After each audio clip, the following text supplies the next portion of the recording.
Hello students and welcome back to our YouTube channel Math Foundation by Purva. आज आपण या व्हिडिओमध्ये practice set 4.3 चा क्वेश्चन नंबर 3 आणि क्वेश्चन नंबर 4 सॉल्व करू. सो सगळ्यात आधी आपण हा जो बुक मध्ये क्वेश्चन नंबर 3 दिलेला आहे हा सॉल्व करूयात. सो क्वेश्चन नंबर 3 आहे if 3a + 7b divide by 3a - 7b equal to 4/3. So एक रेशो दिलेला आहे त्याची व्हॅल्यू आहे 4/3. आपल्याला फाइंड करायचं आहे value of ratio 3a² - 7b² divide by 3a² + 7b². इथपर्यंत क्वेश्चन कळाला. सो आधी क्वेश्चन मध्ये काय दिलेलं आहे ते आपण लिहून घेऊ. ह्यानंतर आपल्याला डिफरंट रूल्स वापरायचे आहेत. हे रूल्स आपण याच्या मागच्या व्हिडिओज मध्ये पण बघितलेले आहेत. तर जर तुम्ही ते बघितले नसतील तर प्लीज आधी जाऊन ते रूल बघून घ्या. सो इथं आपण यूज करू कॉम्पेनेंडो अँड डिव्हिडेंडो रूल. तर ह्या मेथडमध्ये किंवा ह्या रूलमध्ये काय सांगितलं आहे, जर तुमच्याकडे दोन रेशो असतील a/b = c/d तर तुम्ही त्याला या फॉर्म मध्ये लिहू शकतात. सो आपल्याकडे हा रेशो आहे, आपण म्हणू याला a, हा आपल्याकडे झाला b, 4 म्हणजे c आणि 3 म्हणजे झाला आहे d. आता आपल्याला a/b आणि c/d दिलेलं आहे, आपण ह्या फॉर्म मध्ये ह्याला लिहू. सो इथं काय येणार, मग a ची व्हॅल्यू आहे 3a + 7b जी आपण न्यूमरेटरला पण लिहिली आणि डिनॉमिनेटरला पण लिहिली. वरती आलं प्लस साइन, खाली मायनस साइन आलं आणि b ची व्हॅल्यू आहे 3a - 7b.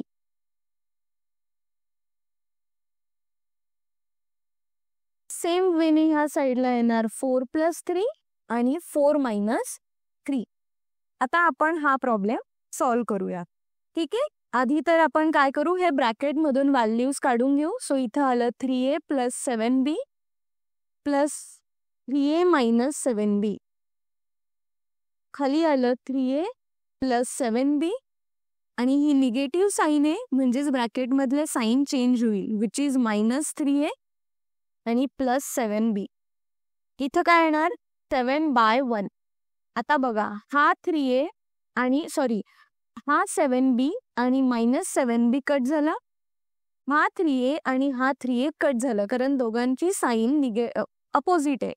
+3a - 3a 0 होऊन जाणार आहे, +7b - 7b 0 होणार आहे. सो उरलं काय वरती, मग फक्त 3a + 3a उरलं आणि खाली उरलं आहे 7b + 7b. इथं काय येणार 7/1. सो 3a + 3a केलं तर ते होतं 6a divide by 7b + 7b होतं 14b which is equal to 7/1. आता बघा 6 ला 2 ने डिवाइड केलं तर 3 येणार आणि 17 ला 2 ने डिवाइड केलं तर तो 7 येणार. सो इथं आलं 3/7 a आणि इथं 7b = 7/1. जर मला a आणि b ची व्हॅल्यू काढायची असेल तर मी काय करणार, हा 3 ला इकडच्या साईडला पाठवणार तर तो न्यूमरेटरचा खाली येणार डिनॉमिनेटर मध्ये आणि 7 ला ह्या साईडला पाठवेल तर तो येणार न्यूमरेटर मध्ये. सो फायनली आपल्याकडे आलं a/b = 7 × 7 होतं 49 आणि 1 × 3 होतो 3. जर मला a आणि b ची व्हॅल्यू काढायची तर मी काय करणार, या रेशोला a/b = 49/3 याला इक्वल टू लिहिणार k. म्हणजे मी म्हणू शकते की a = येणार 49k आणि b = लिहिणार मी 3k. आणि अशा पद्धतीने a आणि b ची व्हॅल्यू मला मिळाली. आता मी काय करणार, a आणि b ची व्हॅल्यू माझ्याकडे आहे, मी सिंपल ही व्हॅल्यू ह्या रेशो मध्ये पुट करणार. सो रेशो आहे 3a² म्हणजे 49k² -7 आणि b² म्हणजे 3k². सेम ते पण खाली आपण तसंच लिहू. सो हा आला 49k² आणि ही प्लस साइन इथं आली आणि 7 3k². सिंपल सॉल्व करू आधी स्क्वेअर. ह्या 3 ला आपण तसंच लिहू, मल्टिप्लाइड बाय 49 चा स्क्वेअर होतो 2401. आता हा स्क्वेअर मी माझ्या बुकमध्ये ऑलरेडी काढलाय आणि के स्क्वेअर येणार के स्क्वेअर. ती मायनस साईन आली, हा 7 मल्टिप्लाइड बाय 3 चा स्क्वेअर होतो 9 आणि हा आला के स्क्वेअर. सेम वेने खाली फक्त साईन चेंज होणार, बाकीचं जसंच्या तसं आपण लिहू शकतो.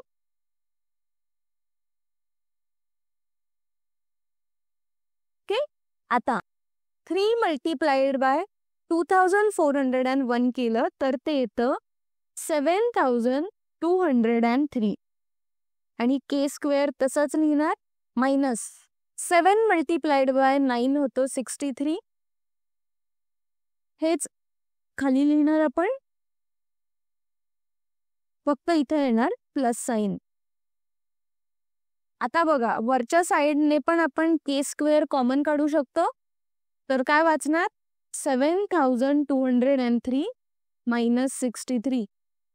खालच्या आपण डिनोमिनेटर मधून पण के स्क्वेअर काढला तर सेम फक्त प्लस साईन इथे येणार. हा के स्क्वेअर आणि हा के स्क्वेअर कट झाला आणि इथं काय येणार मग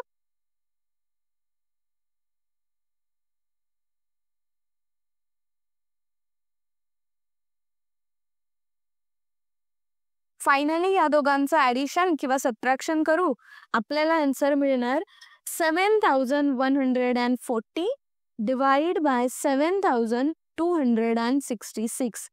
सो ह्या रेशोची जी आपल्याला व्हॅल्यू काढायची होती ती फायनली आपल्याला इथं मिळाली आहे. सो अशा पद्धतीने आपण हा जो क्वेश्चन होता हा सॉल्व्ह केलेला आहे. आता आपण बघूयात प्रॉब्लेम सेट 4.3 चा क्वेश्चन नंबर 4. हा बुकमधला क्वेश्चन आहे, हा आता आपण सॉल्व्ह करूयात. तर याच्यामधला मी फर्स्ट प्रॉब्लेम घेतलाय. या फर्स्ट प्रॉब्लेम मध्ये आपल्याला काय करायचं आहे, 2 रेशोज दिलेले आहेत, जसं A/B = C/D अशा टाईपमध्ये रेशो दिला आहे. आपल्याला याला सॉल्व्ह करायचं आहे. सो रेशो सॉल्व्ह करायचा आहे याचाच अर्थ काय असतो की आपल्याला याच्यामधून x ची व्हॅल्यू फाइंड आउट करायची आहे. ठीक आहे. सो सगळ्यात आधी जो पण आपल्याला प्रॉब्लेम दिलेला आहे तो आपण लिहून घेतला. आता कोणताही प्रॉब्लेम सॉल्व्ह करण्याआधी आता आपण बघायचं आधी त्याच्यात की कुठलं ऑपरेशन परफॉर्म करू शकतो का. सो वर काय दिलं आहे x² + 12x - 20 आणि खाली दिलं आहे 3x - 5.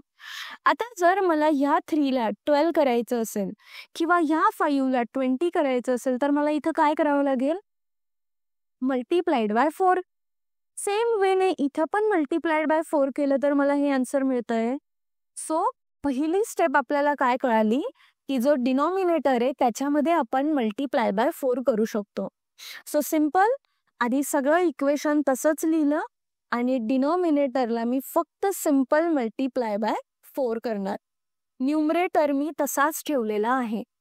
आता आपण काय करू, या 4 ला पहिल्या नंबरशी मल्टिप्लाय करू तर होणार 4 मल्टिप्लाइड बाय 3x. ही मायनस साईन आली आणि आता दुसऱ्या टर्मशी मल्टिप्लाय करू विच इज 4 मल्टिप्लाइड बाय 5. जसं या साईडला केलं तसंच आपण आता इथं करू. सगळ्यात येणार 4 मल्टिप्लाइड बाय 2x, नंतर प्लस साईन आणि दुसरा ब्रॅकेट आला 4 मल्टिप्लाइड बाय 3. आता आपण सिंपल हा जो इक्वेशन होता याला सॉल्व्ह करूयात. न्यूमरेटर तर तसंच राहणार. 4 मल्टिप्लाइड बाय 3 किती होतं 12 आणि x आला तसाच मायनस 4 मल्टिप्लाइड बाय 5 होणार 20. या साईडला पण 4 मल्टिप्लाइड बाय 2 झालं 8 प्लस 4 मल्टिप्लाइड बाय 3 होणार 12. इथपर्यंत डाऊट नाही. आता आपण काय करू, हा प्रॉब्लेम सॉल्व्ह करण्यासाठी एक रूल यूज करणार. रूल आहे डिव्हिडेंडो रूल. आता डिव्हिडेंडो रूल काय म्हणतं की जर तुमच्याकडे 2 रेशोज असतील जसे A/B आणि C/D तर तुम्ही त्यांना असं लिहू शकतात A - B divide by B, C - D divide by D.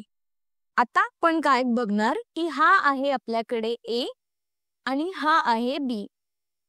Same वेने याला आपण सी कन्सिडर करू आणि याला आपण डी कन्सिडर करू. आपण आता आपल्याकडे ए बाय बी आणि सी बाय डी तर आलं. ह्या इक्वेशनला ह्या फॉर्म मध्ये लिहिणार. सो आपल्याकडे इथं काय येणार, ए ची व्हॅल्यू वे x square plus 12x minus 20 minus B ची व्हॅल्यू आहे 12x minus 20 divide by B which is 12x minus 20. ह्या साईडला पण आपण तसंच करणार. X square plus 8x plus 12 हा झाला सी मायनस डी काय आहे 8x प्लस 12 डिवाइड बाय बी आलं, डी आला 8x प्लस 12. ओके, आता ब्रॅकेट आपण सॉल्व करू.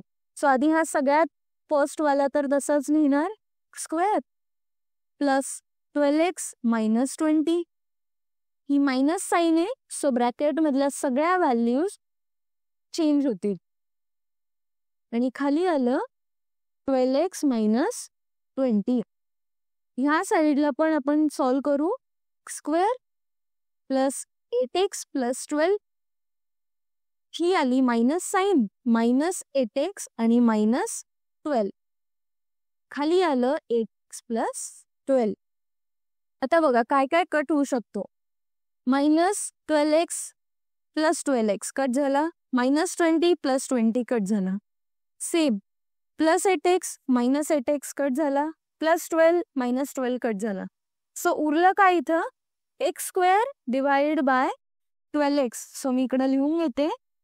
वरती उरलेलं आहे एक्स स्क्वेअर, खाली उरलं आहे 12x मायनस 20 आणि ह्या साईडला उरलं एक्स स्क्वेअर, खाली उरलं 8x प्लस 12.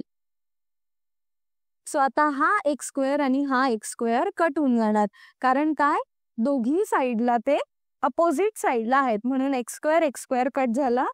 तर उरलं 1 डिवाइड बाय 12x मायनस 20 आणि ह्या साईडला पण उरलं 1 डिवाइड बाय 8x प्लस 12. आपल्याला x ची व्हॅल्यू काढायची आहे हे लक्षात ठेवा. आता x ची व्हॅल्यू काढण्यासाठी आपण क्रॉस मल्टिप्लिकेशन करू. सो हा मल्टिप्लिकेशन ह्या साईडला होणार आणि हा ह्या साईडला होणार. 1 मल्टिप्लाइड बाय काहीही केलं तरी व्हॅल्यू तेच येणार आहे. सो मी डायरेक्टली लिहिते 8x plus 12 equal to 12x minus 20. So आपण आता हा 8x ह्या साईडला ठेवू, प्लस 12 ला इकडं येऊ तो होणार मायनस 12x इक्वल टू हा झाला मायनस 20 आणि हा प्लस 12 ह्या साईडला जाणार तर तो होणार मायनस 12. 8x मायनस 12x होतो minus 4x equal to minus 20 आणि मायनस 12 होतो मायनस 32. ही मायनस साईन आणि मायनस साईन जर काढली तर ती येणार 4x इक्वल टू 32. आता x इक्वल टू काय येणार मग 32 divide by 4 which is equal to 8. आणि फायनली एवढ्या मेहनत नंतर आपल्याला x ची व्हॅल्यू मिळाली आणि हे आपलं फायनल आन्सर आहे. सो अशा पद्धतीने आपण हा प्रॉब्लेम सॉल्व केलेला आहे. जर तुम्हाला आजच्या व्हिडिओमध्ये कुठेही डाऊट आला असेल, तुम्हाला वाटत असेल की हा प्रॉब्लेम अशा वेने सॉल्व करायला पाहिजे होता, तर तुम्ही कमेंटमध्ये सांगू शकतात. व्हिडिओ थोडासाही आवडला असेल तर याला लाईक करा, चॅनलला सबस्क्राईब करा आणि आपल्या मित्रांसोबत सुद्धा हे व्हिडिओज शेअर करा.